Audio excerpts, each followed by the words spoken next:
जरंग्याच्या प्रकरणामध्ये तुम्हाला सांगतो, जरंग्याला ही बाराखडी सुद्धा आरक्षणाची माहित नाहीये. बाराखडी सुद्धा आरक्षणाची जरंग्याला माहित नाहीये. त्याच्यामुळं ज्याला बाराखडी माहित नाही, एबीसीडी आरक्षणाची माहिती नाही, तो जरंग्या तू आम्हाला सांगायला लागलास की मी 94चा GR चॅलेंज करतो. अबे जरंग्या, 94चा GR चॅलेंज करणाऱ्या जयश्री पाटलांना सांगितलं की मंडल कमिशन ऑलरेडी सर्वोच्च न्यायालयात चॅलेंज झालं होतं आणि मंडल कमिशन लॉ सेटल झालेला आहे. त्याच्यामुळं मला तुमच्या पत्रकारांना मला साधा प्रश्न आहे, कुंभार भाऊ आज सुद्धा गाडगे मडके बनवतो की नाही, आणि तो लीद आणून माती अशी कालवतो की नाही.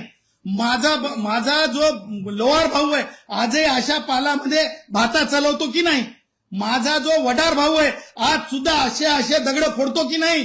वर ऊन तळतळत राहतंय. आजही माझा कैकाडी भाऊ गोण्या भरून म्हणजे याच्यावर काय म्हणतो गाढवावर रेती घेऊन जातो की नाही.